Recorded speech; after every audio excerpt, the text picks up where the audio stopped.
only fools machine. Oh, but I can't help falling in love with. All right, I just recently sold a hand-thrown towel by the king himself, Elvis Presley, in 1977, March the 10th. And it just so happened it was thrown out to my parents, and they're the one that called it and has kept it all these years. Now, he went to Roanoke a few times, did a concert in Roanoke a few times, and he was scheduled to do another one in 1977 in August. And unfortunately, he passed away a week before he could do a final one in Roanoke. So my parents have kept this around for years, and we were dusting out, and I was helping my mom. My dad has since passed away, and my mom was getting stuff out of the closet. She's like, "Oh, do you remember this towel?" I'm like, "Yeah." And so I put it on eBay, and I want you to put in the comments section, without looking at the other answers, and don't scroll to the very end of this video. Tell me what you think that this sold for on eBay. Do you think it sold for $5? Do you think it sold for $100? $1,000? Tell me what you think it sold for. Now, Elvis was actually known to throw scarves into the crowd, not towels.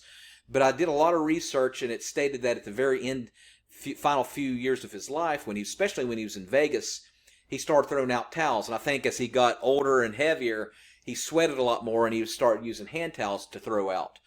Now, so tell me what you think that this sold for. Now, this was one of only two things that my mom held on to that was Elvis's, and another one was a 29-cent stamp from 1993, 94 of Elvis Presley. And go on eBay, and these will sell for 29 cents. All right, so they have not gone up in value. Coincidentally, though, USPS started a trend of selling stamps, collectible stamps, because it was very profitable for them, because they realized that that people will hold on to them and not actually use them. So it was very profitable for the post office. So in the listing, this hand towel was thrown out into the crowd to my parents by Elvis Presley during the March 10th, 1974 concert in Roanoke, Virginia. The towel is in okay condition for a vintage old towel. There are blemishes on the towel. See pictures. Yes, sorry, it has been washed since the concert. So yes, unfortunately, there's a story behind that. My dad accidentally threw this in with the wash probably a couple of years after they had it and did wash it. So unfortunately, the king's DNA is not on this. And so I had to put that in the listing. The dimensions are 2 feet by 14 inches. And I put, yes, sorry, it was washed since the concert. Now, this is very important what I put in the middle. And this might change your opinion of what you think it went for on eBay. There's zero proof that this towel was thrown out into the crowd, other than my parents' word that it was. There are no pictures of him holding this towel. The sale is for the towel being an antique. I do believe my parents that this towel was thrown out in the concert in the crowd, which he commonly did. I can't tell you how many funny arguments I heard between my mom and dad when my dad accidentally washed it with a load of laundry. So no, the King's DNA is not included. The brand was an expensive brand in the late 60s, early 70s that Elvis would frequently use to wipe his head and throw into the crowd. Towel sold as is with no return. So yes, he used this particular brand. Elvis was known to use Canon Monticello towels.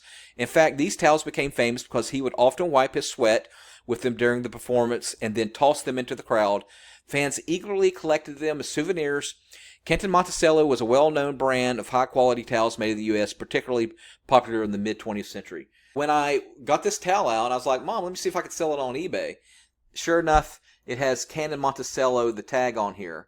And so he would commonly use these. These were expensive hand towel back then. And then I started doing some research on eBay to look up how much these towels would go for.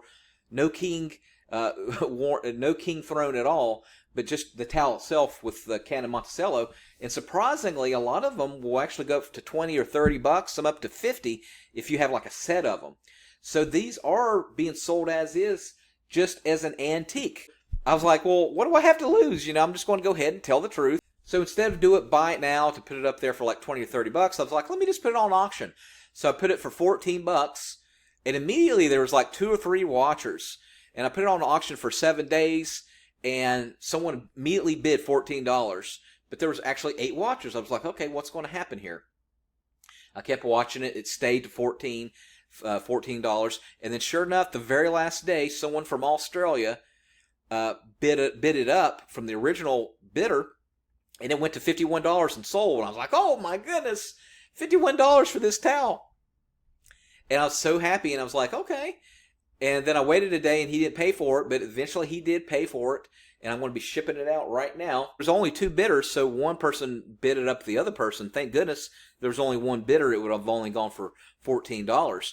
But that just goes to show you, you know, if you go look through your closets and things, there could be things with some value to it, some novelty on it. Just make sure that you're truthful. So like I said earlier, Elvis was known mostly to throw scars out into the crowd. And if those are verified in everything in pictures and verification, they can go up from anywhere from a few $100 to $1,000 or a couple of thousand with the scarves. You know, unfortunately, this towel, there's zero proof that it was actually thrown by Elvis. But if in the listing, it's called provenance. If you put, you know, if you put a lot of like a handwritten letter, if you have something like that from the person who did catch it. Now that is something I could have put in the listing, but a handwritten letter of when they caught it, and if you have pictures, that's good. It's called provenance. I'm going to be a little bit honest with you. After I sold it, I was kind of like, oh my goodness, this is like a fairly heirloom now, and now I'm getting rid of it. So, but I'm glad it's going to a good home, and the person who gets it in Australia is going to be able to enjoy it and keep it for his family, and it'll go on for, who knows, another 50 years. I can't help